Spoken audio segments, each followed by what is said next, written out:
Hello. Well, I haven't dropped off the end of the world.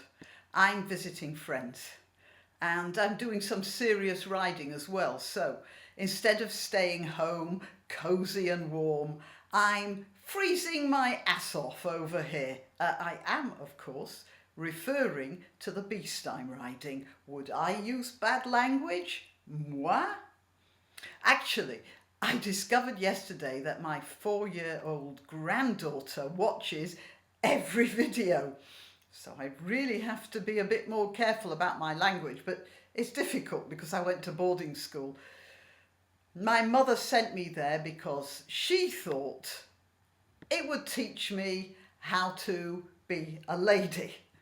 I'll tell you what I did learn.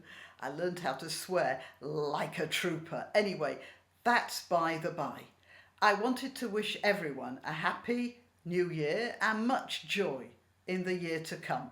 But then to remember that there are people who won't be having such a good year. I'm referring specifically to the parents, the heartbroken parents, the permanently scarred parents of those 2 girls who were murdered in Morocco some days ago. Just by the by, the man who assembled his little group of rapist murderers is described as a Swiss man living in Morocco. I'll bet he was about as close to being Swiss as a dollop of cheese whiz is to a chunk of Guggisberg vintage Emmental. But that's, again, by the by. He found a couple of naive young women, Louisa Vestergaard Jespersen from Denmark and Maren Øland of Norway, who wouldn't be able to put up much of a fight, and convinced his acolytes that this would pay Allah back. Now, get this, for the Kurds conquering some town in Syria. Yeah, go figure. That's the logic. Jespersen's mother told a Danish newspaper that Louisa was always happy and positive. Everyone loved her and she saw the best in everyone. And there's the problem, you know. Look, there was a time when a European woman could march into any corner of the earth and command respect. And that was because she had her country's gunboats behind her. That doesn't work anymore. The governments of Denmark and Norway aren't going to go into Morocco to bomb the shit out of them. Not anymore.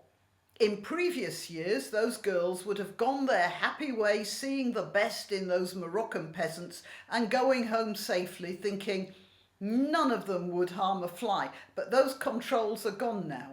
And thinking that if you respect people and treat them as equal human beings and wishing them no harm, they will respect you in return, that doesn't work anymore either.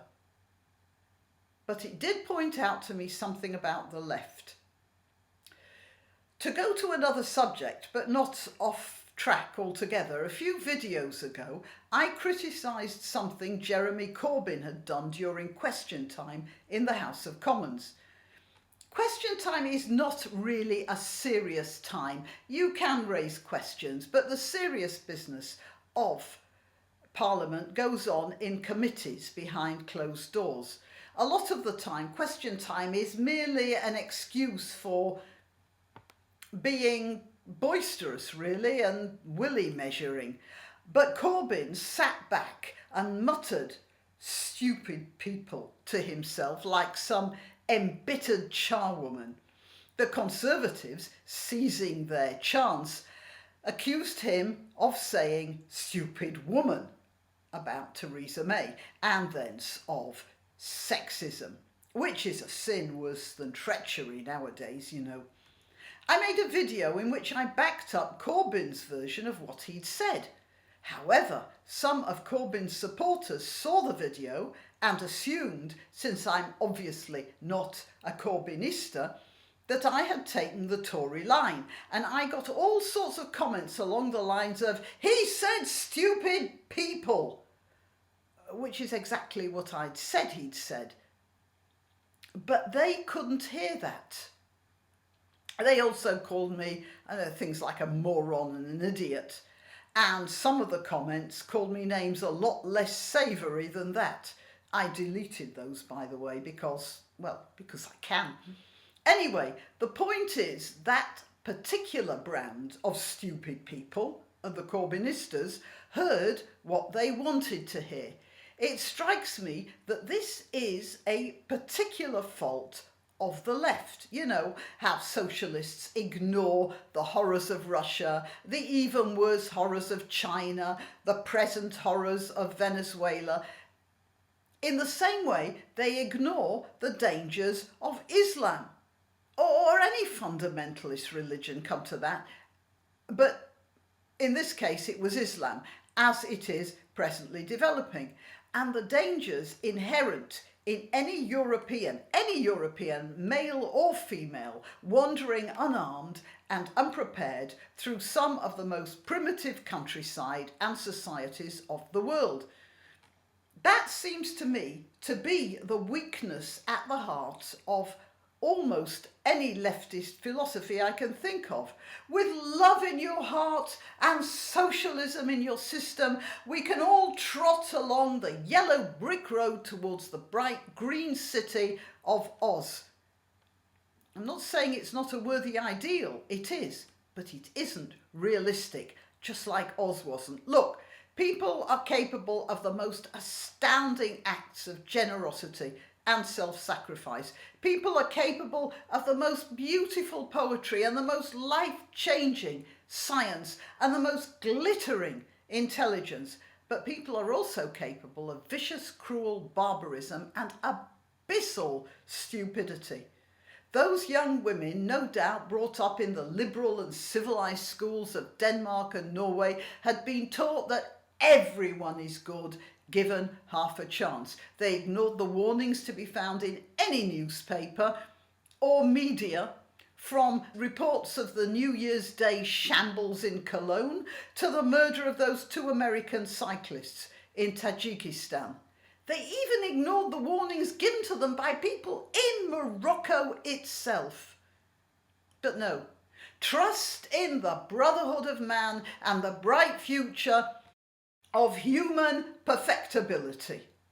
Listen, you on the left, when are you going to finally admit the evidence of your own eyes and hear the evidence of your own ears?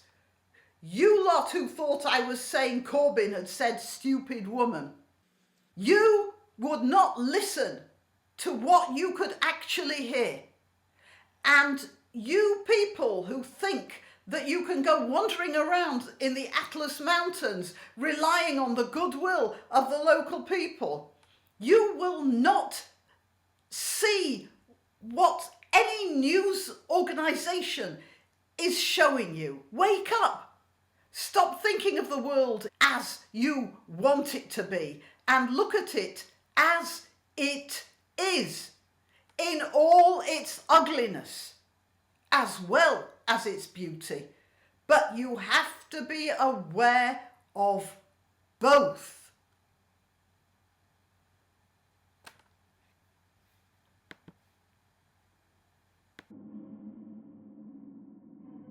Thanks for listening. Please like and subscribe. And if you wish to donate, it's through PayPal at grannyopteryx@gmail.com. Till next time.